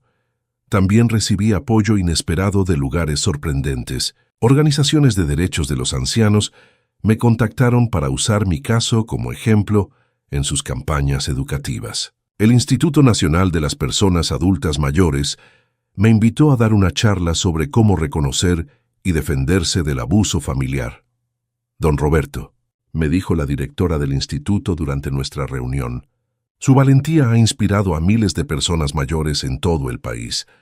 Hemos recibido cientos de llamadas de ancianos reportando situaciones de abuso similares desde que su historia se hizo pública. Usted ha iniciado un movimiento. No había pensado en mi situación de esa manera. Yo solo estaba defendiéndome, protegiendo lo que era mío. Pero ahora me daba cuenta de que mi lucha había trascendido mi caso personal. Me había convertido en una voz para los que no tienen voz. Un ejemplo de que nunca es tarde para defenderte. El doctor Ramírez también jugó un papel crucial en desmantelar las mentiras de Javier. Dio una entrevista a un periódico local donde explicó exactamente lo que había pasado. Javier Mendoza vino a mi consultorio hace varios meses diciendo que su padre mostraba signos de demencia. Pero cuando examiné personalmente a don Roberto, encontré a un hombre perfectamente lúcido, con memoria excelente y completamente capaz de tomar sus propias decisiones. Me siento profundamente avergonzado, continuó el doctor en la entrevista, de que alguien intentara usar mi nombre y reputación profesional para cometer fraude médico. Don Roberto es uno de mis pacientes más saludables mentalmente. Su mente es tan aguda como la de cualquier persona de 40 años. Esas palabras del doctor fueron otro clavo en el ataúd legal de Javier. Cada mentira que había dicho estaba siendo sistemáticamente desmantelada con evidencia concreta e irrefutable. Doña Carmen, mi vecina fiel, también proporcionó un testimonio devastador. Le dio una declaración jurada al fiscal, describiendo en detalle la noche que vio a Javier y Lucía tirando los químicos en el aljibe. Los vi claramente desde mi ventana, declaró. Eran las 2 de la madrugada. Se movían nerviosamente, mirando alrededor para asegurarse de que nadie los viera. Después, cubrieron el aljibe rápidamente y corrieron de regreso a la casa como ladrones en la noche. Mientras se acercaba la fecha del juicio, empecé a recibir llamadas extrañas. La primera fue de la madre de Lucía, una mujer llamada Socorro que nunca había conocido en persona. Don Roberto, dijo con voz suplicante, soy la mamá de Lucía, por favor. Le ruego que retire los cargos contra mi hija. Ella cometió un error terrible, pero es joven. Tiene toda una vida por delante. No merece ir a la cárcel por tanto tiempo. Su hija, respondí con voz fría como hielo, planeó mi asesinato. Conspiró para robar todo lo que trabajé durante 70 años. Me amenazó, me humilló y me trató como basura. ¿Y usted me pide que retire los cargos porque es joven? ¿Qué hay de mi vida? No tengo derecho a justicia. Socorro lloró por teléfono. Lo sé, pero por favor piense en ser misericordioso. Usted es un hombre de fe, don Roberto. La Biblia habla del perdón. La Biblia también habla de la justicia, respondí firmemente. Y su hija tendrá que enfrentar las consecuencias de sus acciones ante la ley de los hombres. Luego podrá buscar el perdón de Dios. También recibí una llamada de un tío de Javier, hermano de su madre biológica muerta, un hombre llamado Mauricio, que tampoco había conocido antes. Don Roberto, sé que Javier cometió errores graves, pero es el único hijo de mi hermana fallecida. Su memoria merece que le demos a su hijo otra oportunidad. Su hermana, dije con voz temblorosa de emoción contenida, me confió a su hijo cuando murió. Yo lo acogí, lo amé, lo crié como mío, le di todo lo que tenía, y él me pagó planeando mi muerte. ¿Eso es lo que su hermana hubiera querido? ¿Que yo perdonara a alguien que intentó asesinarme? Mauricio no tuvo respuesta a eso. Colgó el teléfono en silencio derrotado. Finalmente, 3 días antes del juicio recibí la llamada que había estado esperando y temiendo al mismo tiempo. Era Javier. No sé cómo consiguió mi nuevo número, probablemente a través de algún contacto común. Su voz sonaba completamente rota, sin ningún rastro de la arrogancia que había mostrado antes. «Papá», dijo con voz ahogada por lágrimas genuinas, «por favor, necesito hablar contigo». Solo 5 minutos. Te lo ruego. No me llames papá, respondí con frialdad. Perdiste ese derecho cuando planeaste mi muerte. Y no tenemos nada de qué hablar, Javier. Todo lo que necesito decir lo diré en la corte bajo juramento. Por favor, suplicó desesperadamente. Solo escúchame. Admito todo. Admito que cometí errores horribles, que fui codicioso, egoísta, cruel. Admito que me dejé llevar por la ambición. Pero papá, te juro que nunca realmente quise matarte. Los químicos eran solo para asustarte, para que aceptaras mudarte. ¿Solo para asustarme? Se pregunté incrédulo. ¿Arsénico líquido era solo para asustarme? Esas sustancias me habrían matado lentamente en semanas o meses. No te atrevas a minimizar tu intento de asesinato ahora que enfrentas las consecuencias. Tienes razón, admitió quebrándose completamente. Tienes toda la razón. Fui un monstruo. Pero papá, recuerda cuando era niño, cuando me enseñaste a andar en bicicleta, cuando me llevaste a mi primera corrida de toros, cuando me abrazaste después de mi primera pelea en la escuela. Ese niño todavía existe dentro de mí. No todo era mentira. Sus palabras me golpearon en el corazón como puñales afilados. Esos recuerdos eran reales. Esos momentos habían sido genuinos. Pero eso hacía la traición aún más dolorosa. Ese niño murió, dije con voz quebrada. El hombre que intentó envenenarme mató a ese niño. Lo mató cuando decidió que mi vida valía menos que mi dinero. Papá, por favor, lloró sin control. Retira los cargos. Nos iremos de México. Nunca más nos volverás a ver. Cambiaré mi nombre. Desapareceré de tu vida para siempre. Pero por favor no me mandes a la cárcel por 25 años. No sobreviviré eso. ¿Y crees que yo habría sobrevivido tu envenenamiento? Pregunté con voz de acero. ¿Crees que habría sobrevivido muriendo lentamente, sin saber por qué? Mientras tú esperabas cobrar mi herencia. Al menos en la cárcel tendrás comida, techo y atención médica. Más de lo que tú planeaste darme. Hubo un largo silencio al otro lado de la línea. Solo podía escuchar su llanto ahogado y desesperado. Entonces realmente no hay nada que pueda hacer para ganarme tu perdón, dijo finalmente con voz derrotada. Puedes empezar, respondí pensativamente, admitiendo públicamente todo lo que hiciste. Sin excusas, sin minimizaciones, sin culpar a otros. Párate frente a las cámaras y di la verdad completa. Ese sería un comienzo pequeño hacia algo parecido a la redención. ¿Y si lo hago? Preguntó con un destello de esperanza en su voz. ¿Retirarás los cargos? No, respondí honestamente. Los cargos se mantendrán. La justicia debe seguir su curso. Pero tal vez, solo tal vez en mi corazón podría comenzar un proceso de perdón personal. Aunque nunca olvidaré lo que hiciste. Javier colgó sin decir más. No sabía si realmente haría lo que le había sugerido. Probablemente, su abogado le aconsejaría no admitir nada públicamente, pero al menos le había dado una opción, más misericordia de la que él me había mostrado. La noche antes del juicio, me senté en mi balcón en Guadalajara mirando las estrellas que brillaban sobre la ciudad. Pensé en Guadalupe, en cómo habríamos manejado esto juntos si ella todavía estuviera viva. Probablemente me habría aconsejado perdonar, como era su naturaleza gentil y compasiva. Pero también me habría apoyado en buscar justicia. Guadalupe era suave, pero no era tonta. Habría reconocido el peligro que Javier representaba. Habría entendido que algunas traiciones son demasiado profundas para ignorarlas. Mañana empieza todo, mi amor, le dije a su foto que sostenía en mis manos. Mañana el mundo verá exactamente qué tipo de monstruo criamos sin saberlo. Mañana se hará justicia por lo que nos hicieron, por la memoria de nuestro hogar, por todos los años que sacrificamos para darle una buena vida. Me acosté esa noche con una extraña mezcla de anticipación y tristeza. Anticipación por ver la justicia cumplirse finalmente. Tristeza porque el juicio significaría el cierre definitivo de cualquier posibilidad de reconciliación. Después de mañana, Javier sería oficialmente mi enemigo ante la ley. No mi hijo en ningún sentido de la palabra, pero estaba preparado. Había luchado demasiado duro y llegado demasiado lejos para retroceder ahora. La batalla final estaba a punto de comenzar, y yo entraría a esa corte con la cabeza en alto, con la verdad como mi espada y la justicia como mi escudo. Era hora de que el mundo viera quién era realmente don Roberto Mendoza, un guerrero, un sobreviviente. Un hombre que se negó a ser víctima, y mañana todos lo sabrían. Si les gusta este tipo de contenido y quieren ver más historias de justicia y verdad, por favor suscríbanse al canal. Sus suscripciones nos ayudan a seguir compartiendo estas historias importantes. No se pierdan el desenlace final en la próxima parte.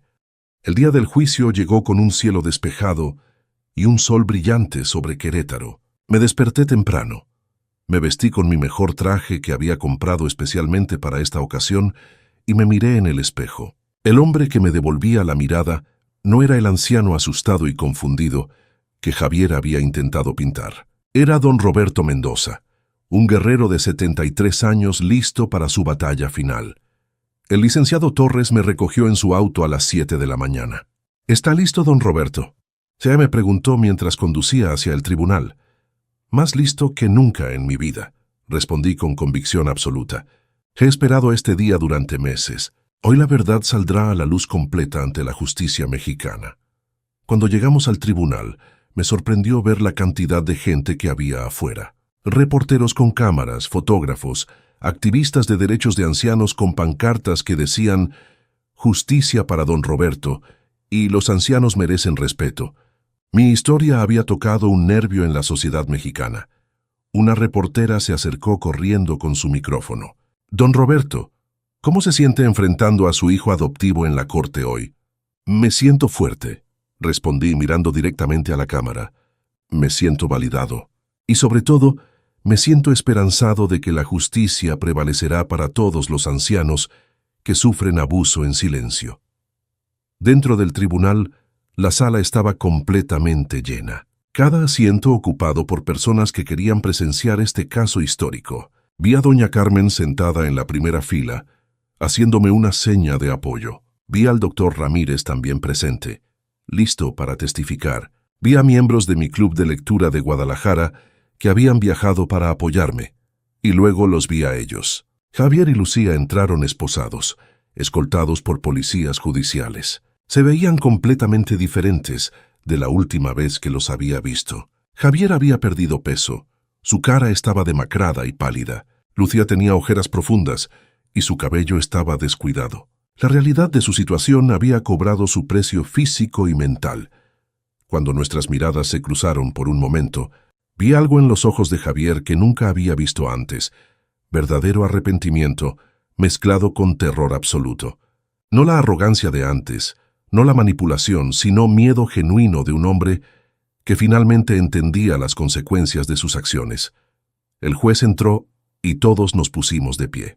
Era un hombre de unos 55 años, llamado magistrado Héctor Villanueva, conocido por su firmeza pero justicia en casos de crimen familiar. Se sentó en su estrado alto y miró a todos en la sala con expresión seria. «Este tribunal está en sesión», declaró con voz autoritaria que resonó en la sala. «El Estado de Querétaro contra Javier Mendoza Ramírez y Lucía Hernández Castro.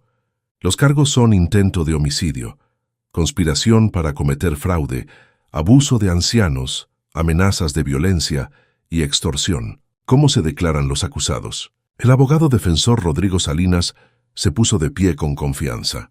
«Inocentes de todos los cargos, su señoría. Esto es una terrible malinterpretación de acciones bien intencionadas por parte de un hombre mayor confundido». El fiscal Fernando García se levantó inmediatamente. «Su señoría, la Fiscalía tiene evidencia irrefutable de que estos crímenes fueron premeditados, calculados y ejecutados con plena conciencia. Pedimos que la Corte escuche toda la evidencia antes de aceptar esa narrativa falsa». «Proceda», dijo el juez, ajustándose los lentes.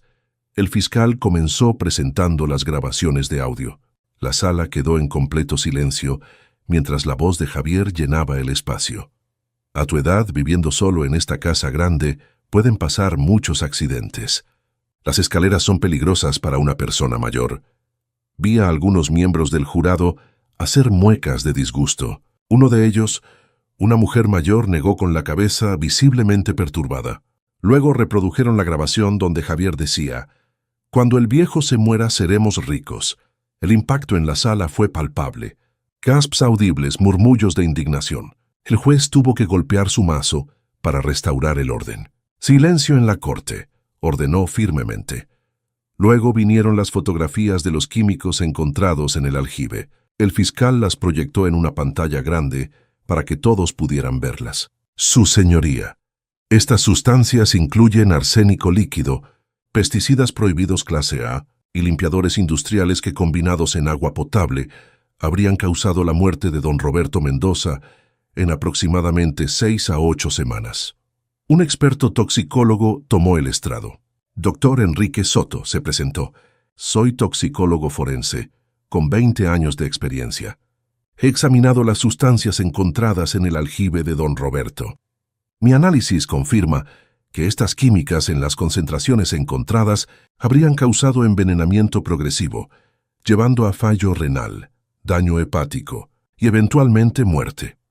¿Existe alguna otra explicación legítima para estas sustancias en un aljibe de agua potable?, preguntó el fiscal. Ninguna, respondió el doctor categóricamente. No hay razón válida para introducir arsénico líquido en agua potable bajo ninguna circunstancia. Esto fue claramente intencional. El abogado Salinas intentó contraatacar. Doctor Soto, ¿no es posible que mis clientes simplemente estuvieran tratando de limpiar el aljibe y accidentalmente usaron químicos demasiado fuertes? El doctor lo miró con incredulidad.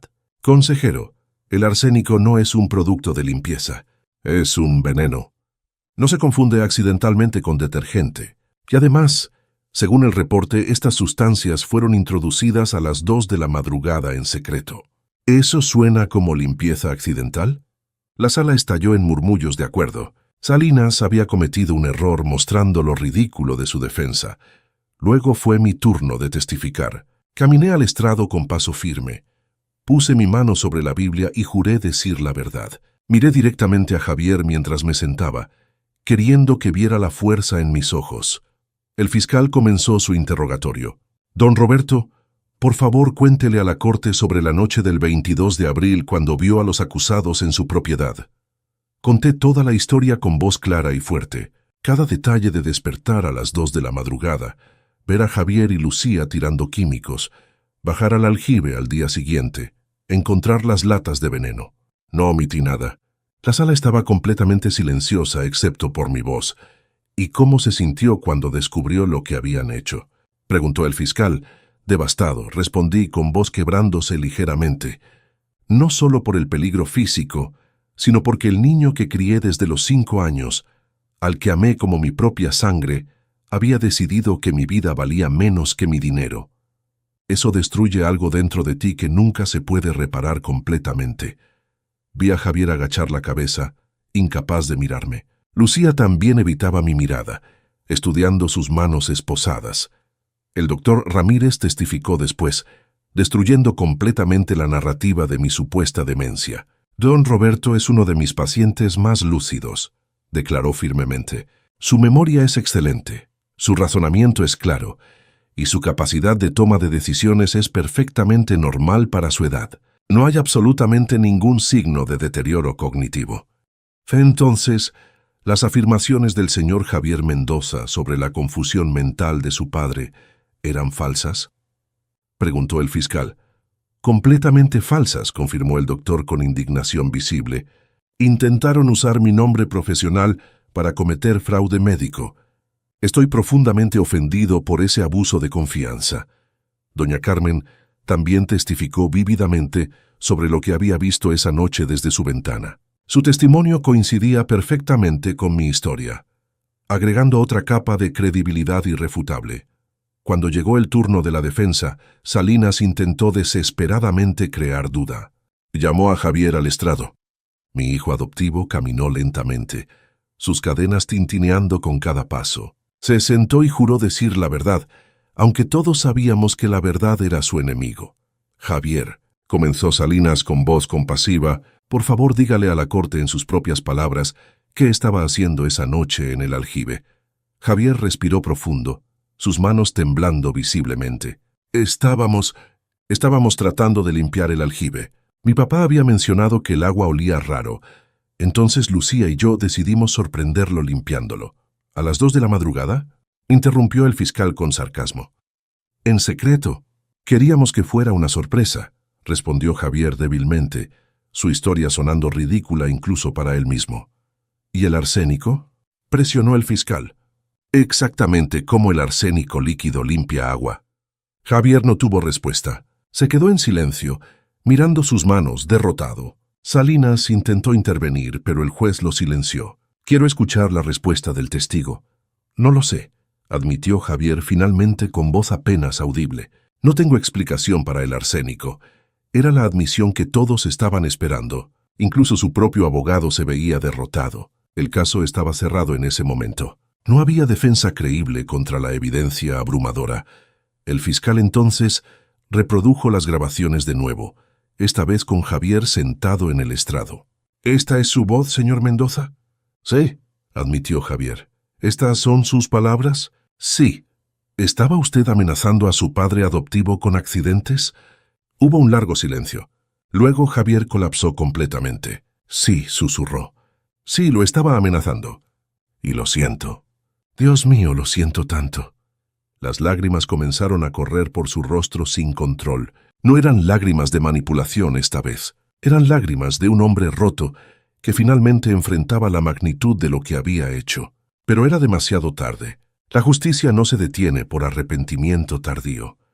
Lucía también fue llamada al estrado y su testimonio fue igualmente desastroso para la defensa. Se contradijo varias veces, claramente mintiendo en intentos desesperados de minimizar su participación. El fiscal la destrozó metódicamente, con preguntas precisas que exponían cada contradicción. Los alegatos finales fueron devastadores para la defensa. El fiscal resumió: Su señoría, miembros del jurado, esto no fue un malentendido. Esto fue intento de asesinato premeditado, calculado y cruel. Un hijo adoptivo al que se le dio todo, que decidió que la vida de su padre valía menos que acelerar su herencia. Pedimos el máximo castigo bajo la ley. El jurado se retiró a deliberar después de 3 días completos de testimonio. Me senté en el pasillo del tribunal con el licenciado Torres, esperando el veredicto que determinaría el futuro de Javier y Lucía. Mi corazón latía con fuerza, no de nerviosismo, sino de anticipación. Sabía que la evidencia era abrumadora e irrefutable. ¿Cuánto tiempo cree que tardarán? Ya le pregunté a Torres mientras tomaba agua de una botella. Con evidencia tan clara, no deberían tardar mucho, respondió confiadamente. He visto casos con menos pruebas que resultar en condenas rápidas. Las grabaciones, las fotos, los testimonios médicos, todo está de nuestro lado. Tenía razón. Después de solo 2 horas, el jurado regresó. Todos volvimos a entrar a la sala. El ambiente estaba cargado de tensión eléctrica. Javier y Lucía fueron traídos de vuelta, sus caras pálidas como la cera, sabiendo que su destino estaba a punto de ser sellado. El juez Villanueva miró al portavoz del jurado. ¿Ha llegado el jurado a un veredicto? Sí, su señoría, respondió el portavoz, un hombre de mediana edad con expresión seria. En el caso del Estado contra Javier Mendoza Ramírez, ¿cómo encuentra el jurado al acusado? Culpable de todos los cargos, su señoría. La sala explotó en murmullos. El juez golpeó su mazo repetidamente. Orden en la corte. En el caso del Estado contra Lucía Hernández Castro, ¿cómo encuentra el jurado a la acusada? Culpable de todos los cargos, su señoría. Vi cómo Lucía colapsaba en sollozos incontrolables. Javier simplemente cerró los ojos, aceptando finalmente la realidad que había estado negando durante meses. Era el fin de su libertad, de sus sueños codiciosos, de todo lo que habían planeado robar. El juez se tomó su tiempo antes de dictar sentencia. Javier Mendoza Ramírez y Lucía Hernández Castro han sido encontrados culpables de crímenes graves contra un anciano vulnerable. Ustedes traicionaron la confianza sagrada de la familia. Planearon el asesinato de un hombre que les dio todo. Por intento de homicidio, lo sentencio a 18 años de prisión. Por conspiración para cometer fraude, 5 años adicionales. Por abuso de ancianos, 3 años más. Sentencias consecutivas. Hizo una pausa, dejando que el peso de esas palabras se hundiera. Además, quedan permanentemente prohibidos de heredar cualquier propiedad de Roberto Mendoza o contactarlo de cualquier manera. Esta corte también ordena que paguen restitución completa de 100,000 pesos por daños psicológicos y emocionales. 26 años. Javier tendría 63 años cuando saliera. si salía con buena conducta. Lucía tendría 60. Sus vidas productivas habían terminado. Era justicia perfecta, casi poética. Cuando los oficiales se los llevaron esposados, Javier se dio vuelta una última vez para mirarme. Nuestros ojos se encontraron por un momento eterno. Vi en su mirada algo que nunca había visto antes. Aceptación completa de su culpa y las consecuencias. No intentó hablarme, no suplicó perdón. Solo me miró con ojos llenos de arrepentimiento genuino antes de desaparecer por la puerta. Sentí una mezcla extraña de emociones. Triunfo, sí. Justicia cumplida, absolutamente. Pero también una tristeza profunda por lo que pudo haber sido. Por el hijo que pensé que tenía y que nunca existió realmente. Por los 30 años de amor que resultaron ser una ilusión parcial. Afuera del tribunal, los reporteros me rodearon inmediatamente. Don Roberto, ¿cómo se siente con el veredicto? Siento que se ha hecho justicia, respondí con voz firme mirando directamente a las cámaras. No solo para mí, sino para todos los ancianos en México que sufren abuso familiar en silencio. Este caso debe ser un mensaje. Nunca es tarde para defenderte sin importar tu edad. ¿Algún mensaje para otros adultos mayores?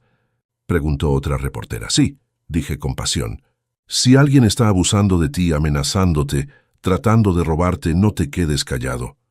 Documenta todo, busca ayuda legal y pelea por tus derechos. Tu vida y dignidad valen tanto a los 70 como a los 20. Nunca dejes que nadie te haga sentir que eres una carga. La historia de mi victoria se volvió aún más viral después del veredicto. Fui invitado a programas de noticias nacionales. Revistas me pidieron entrevistas exclusivas y organizaciones de derechos humanos me invitaron a hablar en conferencias por todo el país. 3 meses después del juicio, estaba de pie en un auditorio lleno en la Ciudad de México, invitado por el Instituto Nacional de las Personas Adultas Mayores. Cientos de ancianos llenaban las sillas, muchos con sus propias historias de abuso que nunca habían compartido públicamente. Mi nombre es Roberto Mendoza. Comencé mi discurso con voz clara que resonó en todo el auditorio. Y tengo 73 años. Hace un año, mi hijo adoptivo intentó envenenarme para heredar mi propiedad. Hoy está en prisión y yo estoy aquí de pie frente a ustedes, libre y fuerte. El aplauso fue ensordecedor, vi lágrimas en los ojos de muchos ancianos que se identificaban con mi historia. Quiero que sepan algo importante. Continué cuando el aplauso se calmó. No importa cuántos años tengas, no importa si te sientes débil o confundido. Si alguien te está abusando, tienes el poder de detenerlo. La ley está de tu lado. La justicia existe para ti también. Compartí toda mi historia. El descubrimiento nocturno, las grabaciones secretas, la estrategia legal, la victoria final. Cada detalle diseñado para inspirar y educar. Cuando terminé, la ovación de pie duró más de 5 minutos completos. Después del evento, decenas de ancianos se acercaron a compartir sus propias historias. Una señora llamada Rosa me abrazó llorando. Mi hijo me tiene encerrada en mi propia casa, susurró. Me quita mi pensión cada mes. Después de escucharlo, voy a llamar a un abogado mañana mismo. Hazlo, la animé tomando sus manos arrugadas. Y documenta todo. Cada amenaza, cada robo, la evidencia es tu arma más poderosa. Vi cómo mi historia estaba creando un efecto dominó. Reportes de abuso de ancianos aumentaron dramáticamente en todo México. Pero esta vez, los ancianos no se quedaban callados. Estaban peleando, usando mis tácticas, buscando justicia con renovada valentía. 6 meses después del juicio, recibí una carta inesperada. Era de Javier, escrita desde la prisión federal donde estaba cumpliendo su sentencia. Dudé antes de abrirla, pero finalmente la curiosidad ganó. Querido papá, comenzaba la carta con caligrafía temblorosa. Sé que no tengo derecho a llamarte así después de todo lo que hice. Sé que no merezco tu atención ni tu perdón, pero necesito que sepas algo. Continué leyendo, mi corazón latiendo más rápido con cada línea. Cada día en esta prisión pienso en lo que te hice. En las noches, cuando no puedo dormir, recuerdo cómo me enseñaste a andar en bicicleta en el patio de la hacienda. Cómo me abrazaste cuando tuve pesadillas de niño. Cómo trabajaste bajo el sol para darme una buena educación. Y me pregunto cómo pude traicionar a alguien que me dio tanto amor. Las lágrimas comenzaron a correr por mis mejillas mientras leía. No te escribo pidiendo perdón porque sé que no lo merezco. Te escribo para decirte que tenías razón en todo, que merecía esta sentencia, y que si mi historia puede ayudar a otros a no cometer mi error, entonces mi sufrimiento tiene algún propósito. Te amé, papá. Sé que no lo crees, pero hubo momentos reales de amor antes de que la codicia me convirtiera en un monstruo. Esos momentos fueron genuinos, y los llevaré conmigo el resto de mi vida como recordatorios de lo que destruí por dinero. La carta terminaba simplemente: tu hijo que perdiste, Javier. No respondí la carta inmediatamente. Necesitaba tiempo para procesar esas palabras. ¿Eran genuinas o era otra manipulación? Después de semanas de reflexión, decidí escribir una respuesta corta. Javier, recibí tu carta. El perdón es un camino largo que tal vez nunca termine de recorrer, pero reconozco tu arrepentimiento. Usa estos años para convertirte en mejor persona. Esa será tu verdadera redención. Roberto. Nunca volví a escribirle después de eso. Algunos puentes están demasiado quemados para reconstruirse, pero al menos había dado un cierre emocional que necesitaba. Hoy, 2 años después del juicio, vivo feliz en mi apartamento de Guadalajara. Mi club de lectura se reúne cada jueves y hemos leído más de 50 libros juntos. Tengo amigos genuinos que me valoran por quien soy, no por lo que tengo. La hacienda finalmente la vendí por 20 millones de pesos. Con ese dinero, establecí una fundación llamada Fundación Guadalupe Mendoza, en honor a mi esposa. La fundación ofrece asesoría legal gratuita a ancianos víctimas de abuso familiar. Ya hemos ayudado a más de 200 casos en 2 años. También escribí un libro contando mi historia completa. Se titula Nunca es tarde para pelear y se convirtió en bestseller nacional. Las regalías van completamente a la fundación. Mi historia está ayudando a miles de personas, exactamente como esperaba. Cada mañana me despierto en mi apartamento, tomo café en mi balcón y miro la ciudad despertar. Pienso en Guadalupe y le cuento sobre mi día. Pienso en todo lo que perdí y todo lo que gané. Perdí un hijo que nunca fue realmente mío, pero gané mi dignidad, mi libertad y un propósito más grande. Gané la satisfacción de saber que mi lucha inspiró a miles de ancianos a defenderse. Gané paz mental sabiendo que la justicia existe. Si pudiera dar un consejo a cualquier persona mayor, leyendo o escuchando esta historia, sería este: tu vida importa. Tu dignidad importa. Tus años no te hacen débil, te hacen sabio. Usa esa sabiduría para protegerte. Nunca aceptes el abuso por miedo o vergüenza. Y a las familias que cuidan genuinamente a sus mayores con amor verdadero, les digo: gracias. Ustedes son los verdaderos héroes. Sigan cuidando a sus padres y abuelos con el respeto y cariño que merecen. Mi nombre es Roberto Mendoza. Tengo 75 años. Y esta es mi historia de traición, justicia y triunfo final. Que sirva de inspiración para cualquiera que necesite fuerzas para pelear sus propias batallas. Nunca es tarde. Nunca eres demasiado viejo. Nunca estás solo. La justicia existe para todos nosotros. Si esta historia los inspiró o ayudó de alguna manera, por favor compartan el video para que llegue a más personas que puedan necesitar escucharla. Suscríbanse al canal para más historias de justicia y superación. Sus suscripciones nos ayudan a seguir compartiendo estas historias importantes que cambian vidas. Gracias por acompañarme en este viaje.